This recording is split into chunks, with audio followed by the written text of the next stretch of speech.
In this video, I'm reviewing Sunshine Pictures, the film production house behind the Kerala story, going public with one startling fact in its books. 53% of last year's revenue came from a single film.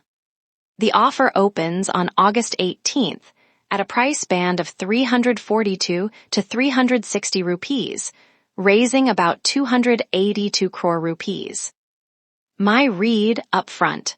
The margins in this prospectus look spectacular, and the price looks reasonable beside the quoted peers, and I think both impressions come from the same place. One hit film sitting under the entire story. So this review walks my usual checks in order. How a film company earns, what one big hit does to a profit statement, why the asking price only looks cheap until you pick the right peers, and what a small listing gain application here would really demand, which is where my verdict lands at the end, built on evidence you can check yourself. And to be clear about what this is, my analysis for education, not a recommendation, and not personalized investment advice. Decide with your own advisor and verify every number in the offer document. I run every IPO through the same checks, and this review walks them in order. Check 1, the business, how this film company actually earns money. Check 2, the numbers, what 3 years of numbers say, read honestly. Check 3, the money, who receives the 282 crore rupees, the company or the selling promoters. Check 4, the price, is 28 times profit cheap, and cheap versus whom?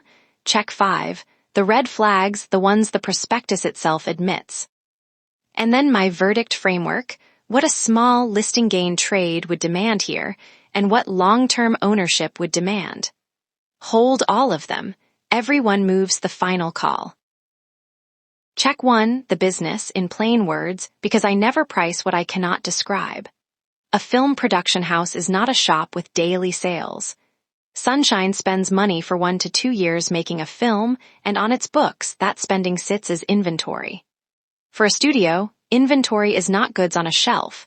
It is films under production, money already spent, on titles not yet released. Then it earns most of that film's lifetime revenue in a few weeks around release, through 3 doors. Door 1, theatrical ticket sales in cinemas. Door 2, rights, the film is licensed to streaming platforms and to satellite television channels, which pay for the right to show it. Door 3, a small but growing line, music rights, talent management, online channels. Films and their rights were 89.7% of this year's revenue. And note the model on the biggest bets. Sole production, Sunshine finances the whole film and bears the whole risk alone. Keep that word alone. A lot of my review rests on it. Because each film is one big bet, the same model has already produced 2 opposite endings inside this company's own books. The Kerala story, released 3 years ago, earned about 147 crore rupees across its lifetime. The prospectus itself calls it the best return on investment blockbuster of its year. Bastar, made the very next year on the same sole production model, earned about 26 crore rupees in total. Same studio, same model, roughly 1/6 the money. The prospectus's own risk pages say it plainly. Audiences are unpredictable. And here is what that means for you as a reader of accounts. A film studio's revenue is lumpy by nature. A hit year and a flop year are both normal, and neither one is a run rate you can multiply forward. Check 2, the numbers. Put 3 years of revenue on one axis with me. 2 years ago, 133.8 crore rupees, the Kerala story year, when revenue exploded 405%. The next year, 103.3 crore, a fall of about 23%. This year, 74.4 crore, down another 28%. Now read that trend the way I read it. The spike was one hit monetizing, and revenue has fallen every year since. So the base of this business was a hit, not a run rate. Write that sentence down. It is the single most important line in this whole review. Run it with me. Test how much of this year's spectacular profit rests on a single film before trusting the margin. First, The concentration test. Concentration simply means how much of the total leans on one thing. Divide 39.7 by 74.4. About 53% of the entire year's revenue came from one film, the sequel to the company's one big hit. Now the margin. Profit after tax is what is left of the revenue once every cost and the tax are paid, and the margin is that profit as a share of revenue. 40 crore of profit on 74.4 of revenue is a 53.8% margin, the fattest number in this entire peer group. Before applauding, I test whether it repeats. The year before, about 48% of revenue was one TV serial, 49.5 crore rupees from a single show. 2 years in a row, one title carried the whole statement. And the reality check. Ordinary film producers run profit margins of roughly 10 to 18%. A margin 3 times the industry's is not a superpower. It is telling you this was a hit year, not an operating model. About 53% of the year's revenue, and effectively the whole profit, rests on a single film. The margin is real money, but it is a one-title artifact. The trap. A 53.8% margin looks like quality. Hit-year margins are not repeatable margins. I judge a film studio on its flop years, not its hit years. One more test before I follow the money, the test I trust more than any profit line. Cash. Profit is an accountant's calculation. Cash is a fact. This year Sunshine reported 40 crore rupees of profit, but its operating cash flow, the actual rupees that came in minus the actual rupees that went out, was minus 33.2 crore. So where did the gap go? 51 crore rupees went into inventory, remember, films under production, money spent on titles not yet released. And receivables, the money customers still owe them, jumped 37.8 crore. Put plainly, accounting profit is running well ahead of cash. Hold that thought, because it explains exactly why this IPO exists. Most of the fresh money is earmarked as 112.5 crore rupees of working capital, the day-to-day funding of that production cycle. Check 3, follow the money, because this offer is 2 different things stapled together. This 282 crore rupee issue has 2 halves. The fresh issue, new shares created by the company, is 172.8 crore rupees, about 61%, and only this half reaches the company. The 112.5 crore of working capital comes from here. The other half is an offer for sale, existing shares being sold, where the cash goes to the sellers, not the company. Here it is 109.3 crore rupees, about 39%, and both sellers are the promoters themselves. Vipul Shah taking about 73 crore and Shefali Shah about 36 crore. Nothing wrong with founders selling. It happens in most IPOs. But be precise about what your application funds. Not 1 rupee of the offer for sale builds a film. Run it with me, build the before and after ownership map, and see what the promoter family keeps, sells, and paid. The fresh issue changes the denominator, the total number of shares everything is divided by. 2.63 crore shares, plus 48 lakh new ones, is about 3.11 crore shares after the offer. That is ownership dilution. The same promoter shares now sit inside a bigger total, so each old share is a smaller slice of the pie. But the promoters also sell. 30.4 lakh existing shares move out through the offer for sale. Fewer shares held, and a bigger total underneath them. Divide what the family still holds by the new total, about 74.8%, down from 100%, yet still complete control of the company. The public gets the rest. The offer is about 25.16% of the post-offer capital. One last row, for perspective. The promoter's average cost is about 87 paisa per share, against an offer price of 360 rupees. Founders selling some holding at a profit is normal. My note is simply who is selling, at this price, at this moment. After the offer, about 3.11 crore shares in total, the promoter family near 74.8% and still in full control, the public around 25%, and the sellers realize 109.3 crore rupees at a cost near 87 paisa. The trap. None of the offer for sale money reaches the company, dilution funds the business, the OFS funds the sellers. Never read the two as one number. Check 4, the price. Run it with me. Price the whole company at the top of the band and put its earnings multiple beside the peers everyone will quote at you. Price the whole company first. 3.11 crore shares times 360 rupees is about 1,121 crore rupees of market value. Now the price to earnings ratio, the PE, the metric everyone will quote.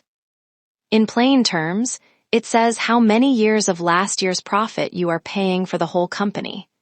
Divide that market value by 40 crore rupees of profit after tax, about 28 times last year's earnings.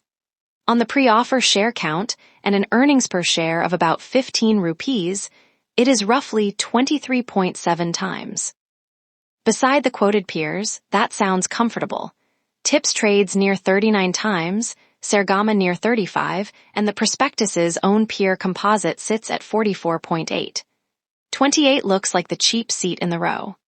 At the cap, you are asked to pay about 1,121 crore rupees for the company, roughly 28 times last year's profit, optically below the music company peers. The trap, the E in this PE is mostly one film. Reprice the year on a normal, no-hit basis, and the same 360 rupees is a far higher multiple than 28. Here is the trap in that comparison, and it is the most transferable lesson in this review. Always ask, cheap versus whom? Tips and Saregama are music catalog companies. Their songs earn licensing income every month from thousands of titles, no matter what released this year, recurring income, like rent from a building they already own. Sunshine earns from the next film hitting or missing. A rupee that reliably repeats deserves a higher multiple than a rupee that may not come at all, because you can count on it repeating. So 28 times unpredictable earnings is not obviously cheaper than 39 times predictable ones. When the peer earns differently, the peer's multiple is not your yardstick. Quality of earnings does the pricing, never the headline ratio alone. Check 5, the red flags, and I rank them the way an analyst would, by severity and by how specific the evidence is. 1. Hit dependence. One title was about half of revenue in each of the last 2 years, and revenue fell in both. 2. Cash. Operating cash flow is negative even in a profitable year, and the IPO itself exists to fund working capital. 3. Customers. More than half of revenue comes from just 5 buyers, whose names the company could not even disclose for lack of consent. 4. The sellers. Promoters holding at under 1 rupee of cost are taking 109 crore rupees off the table at the very top. And because a fair review says both sides, the strengths are real too, nearly debt-free, profitable through the whole cycle, and a franchise with genuine recall. The risks do not erase those strengths. They price them. Before my verdict, the number everyone will quote at you this week. GMP, the gray market premium, an informal street price for the shares before they list, traded outside the exchanges and outside regulatory protection. It is sentiment, never a valuation, and it is often wrong. Here it moved fast, 14 rupees, then 26, then 42 in 3 days, about 12% over the top of the band. And different trackers disagree. Some showed 0 early in the same week. So read it for what it is, thin, unenforceable momentum. It can inform a small listing gain trade. It can never underwrite one. The harder evidence arrives on August 17th, when the anchor book, The Large Institutions Allotted Shares a Day Early, is published. A weak anchor list in my book is a walk-away signal. My verdict, assembled like a framework, not a feeling. Door 1, the listing gain punt. My call. A small application is defensible here, with eyes open. The issue is small at 282 crore. The brand has real recall. The gray market momentum is real, but only under strict rules. Apply small. One lot of 41 shares costs about 14,760 rupees at the cap. Use only money you can lose. Decide after the August 17th anchor list, a weak list, walk away. Plan to exit on listing day, August 25th. And never average down if it lists weak. Averaging down means buying more as the price falls and on a one-film story that is sending risk money after risk money. Door 2, long-term ownership. My call there, avoid at this price. Owning this for years means owning every future flop year, and it would demand evidence that does not exist yet, several profitable releases across different genres, and a growing rights library income line. That written test is what would change my mind. Until it appears, with revenue down 2 straight years and the profit resting on one film, my review reads it plainly. A bet on the next film, priced like a stable business. And remember, this is my analysis for education, not personalized advice. Your money, your advisor, your call. Let me close the review with the checks answered. A film studio earns in lumps, so no single year is a run rate. Sunshine's spectacular margin is a one-title artifact, sitting on 2 years of falling revenue and negative operating cash. 28 times only looks cheap until you ask cheap versus whom. Recurring catalog earners deserve their higher multiple. And my call, held honestly. A small listing gain application only, rule-bound, decided after the anchor list, and avoid as a long-term holding at this price. Remember what this is, my analysis for education, not personalized investment advice. Verify every figure in the company's red herring prospectus, watch the August 17th anchor list, and decide with your own advisor. Now comment below with the one number in this deal you want dug deeper. It decides the next review. Subscribe for the next live IPO review. And open the full IPO reading framework in the ExamMaster app. Signing up is free.